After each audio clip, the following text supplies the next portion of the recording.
Hey everyone, and welcome back to my channel. It's me, Miss Mo, and in this video, um, I'm going to be talking about one of my wellness activities, which has been connecting with my culture. As you all know, I am Nigerian American. I'm a first generation Nigerian American, and my family is Ibibio. That's the language we speak. That is why my name is my name. That is me. And it's not just as I dive into what wellness looks like for me, but as I dive into just better understanding myself overall and going through this journey of learning Ibibio with my father. It is one of the most it's one of the most it's a favorite activity of mine. It's so rewarding to be able to connect with your parents at an older age, if y'all have that. If y'all situation hasn't really been too volatile. And prior to my mom passing away, I had the opportunity to just spend time with her and just kind of see her and not just see my mother. And I remember sitting in the living room, listening to my mother talk, and she said something that was funny. And I'm like, man, she's really funny. And I don't know, I just really encourage people to try to learn who their parents are, learn the people behind the parent. I guess it's like a better way of saying that. And so, but anywho, being able to learn Ibibio with my father has been a long time coming. And, me and my sister will be like, Daddy, why ain't you teaching us Ibibio? And he'd be like, gone. But we'll be asking him, like, we want to learn Ibibio. And he's like, okay. And so he'll say a few words, and then we'll be like, wait, what that mean? And so then he'd be like, okay, y'all not even at my level yet, so bye. But my push to really learn it is one, seeing that my father's getting older, and two, the power of shame and embarrassment it still holds weight. And I remember my dad was talking to his sister, and she was like, I say the my go-to phrases, which is also some of my go-to phrases when I'm speaking in Spanish. But for Ibibio, to say good morning, you say "me siere," and the response to that is "me sierende," and then the follow-up, my go-to follow-up is idemfo, which is how are you, or like how are you feeling. And then as soon as they just start talking like your homegirl is there with them, I be like, no, auntie, no, I'm not, no. And so, but then, I was talking to my aunt, and then she said something along the lines of like, you'll get there. And it was just kind of like, ooh, I'm so embarrassed. Because I've been saying mesere and them for almost a year now. I can't move past that. It's embarrassing. So I was like, no, I'm going to learn Ibibio, and y'all already know what I'm doing on my Spanish. But I'm like, I'm going to learn Ibibio. So I asked my daddy. I said, Daddy, we're going to learn Ibibio. Like, I need to learn this thing. This is my culture. This is my heritage, I don't want this to go away. I need to learn this thing. He was like, because he was eating when I was bothering him. He's like, okay. What else? Um, so we start our Ibibio sessions, and again, I enjoy it because it gives me an opportunity to learn, to hang out with my father and learn more about him, learn about the parent, learn about the person behind the parent. But it also just gives me an opportunity to really understand Nigerian culture, but obviously BBO culture specifically. And I remember one time, recently, I was a bit elevated, and I was like, you know what? I'm going, while I'm in this high right now, what I'm going to do is watch any BBO movie on YouTube. So I was watching this movie, and I noticed something of how the language was moving. Now, mind you, I grew up with hearing two languages in the household. Like, it wasn't anything. I never really thought about it before.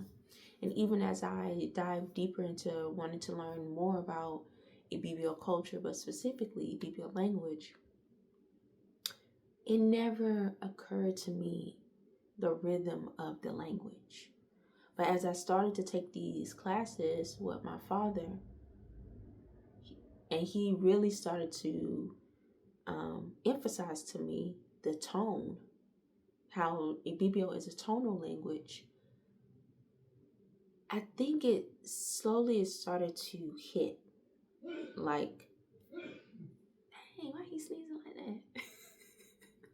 But slowly it started to hit with me about the beauty and the rhythm of this language.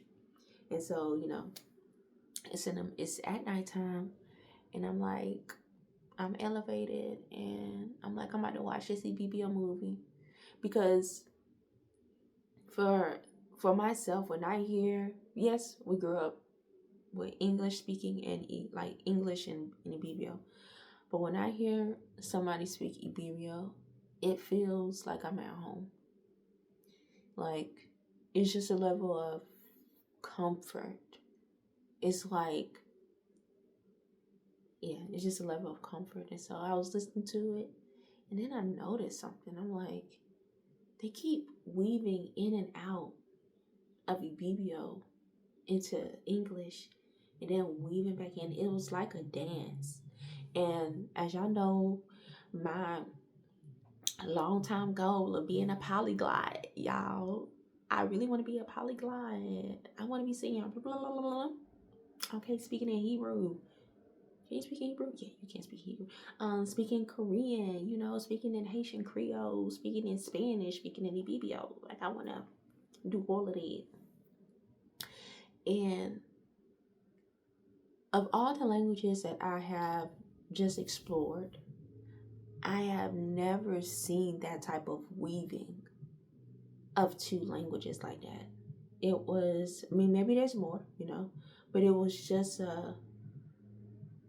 and I was trying to, this is probably because I was high, but I was trying to see how long it took for them to speak in Ibibio before they transitioned to English, before they transitioned back into Ibibio, and just going into this dance of the language.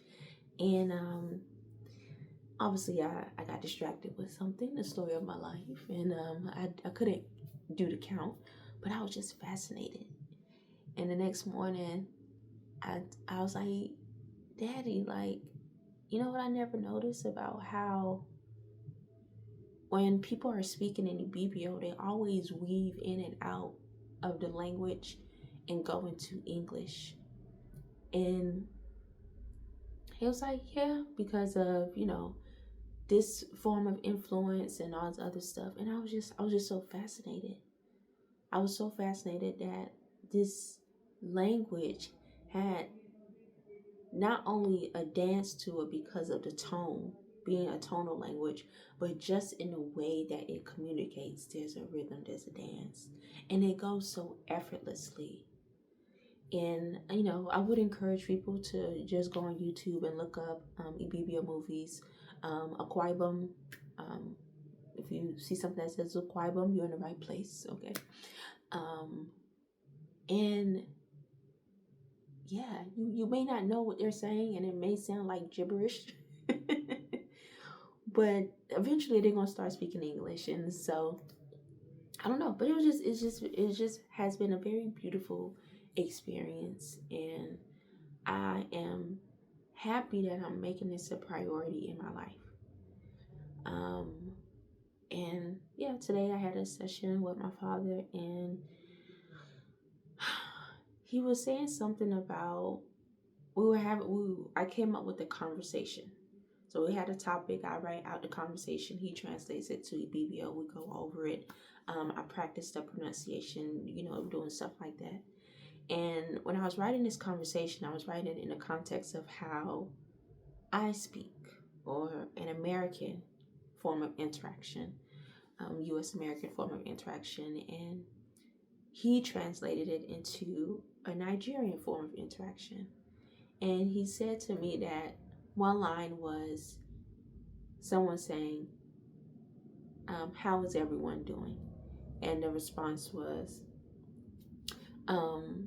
everyone is doing good, God, by the grace of God, or something along those lines.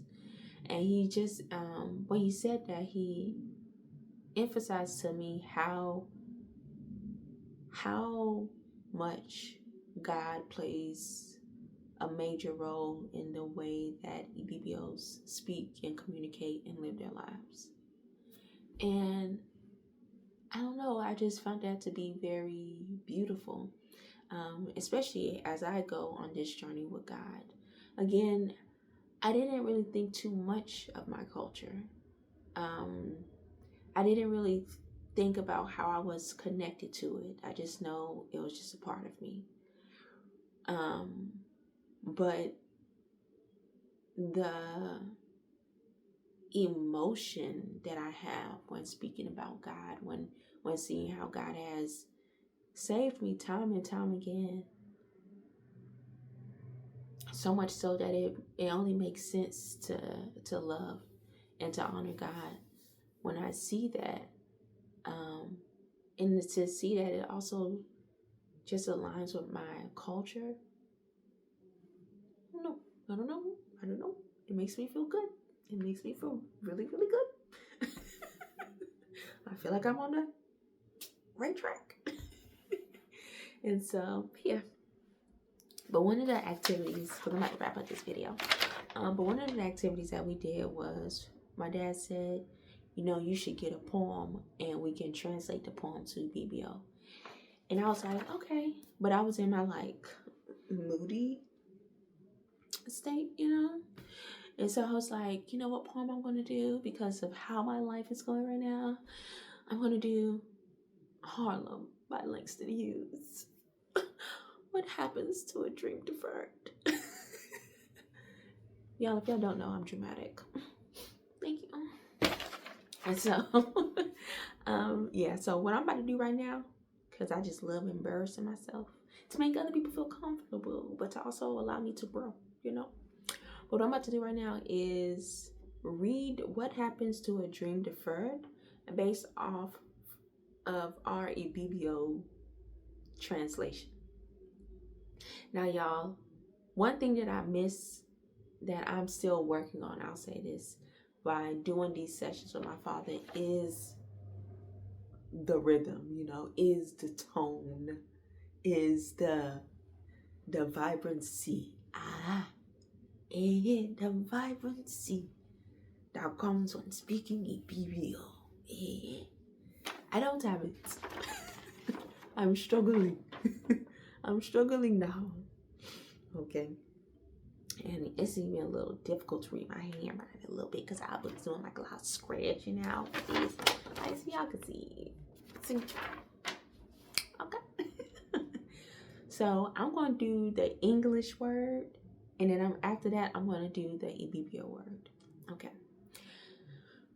So Harlem by Langston Hughes. Okay.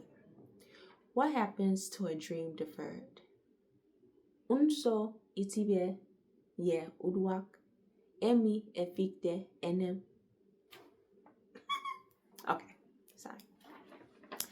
It's miss again, disclaimer, it's missing the, that little, you know.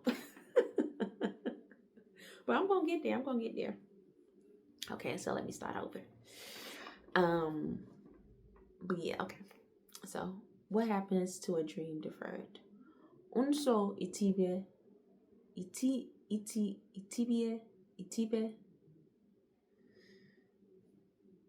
yeah uduak emi efite enem. Does it dry up like a raisin in the sun? Editie nte emfree emi. Ooh. Okpo song oyo amiada. I'm a work in progress. Or fester like a sore and then run. Me nte enien unan en miyomke indikpa. Does it stink like rotten meat? Me emi etebede nte unam emi abiyarade. Or crust and sugar over like a syrupy sweet. Me akabade etie nte edesi emi oyokode ye ntan. Maybe it just sags like a heavy load. Me etie nte mbiomo emi ekemere ndi bong iton.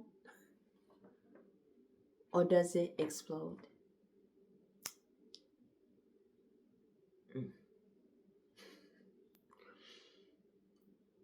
Me asiakada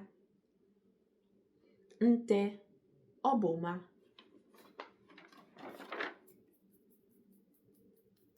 Okay. Again, y'all, I'm a work in progress. I'm trying. But some of the words that I said, I'm like, okay, I hear my tribe speaking, like the pronunciation is coming along. I got a little southern ghetto twang to how I talk. So yeah.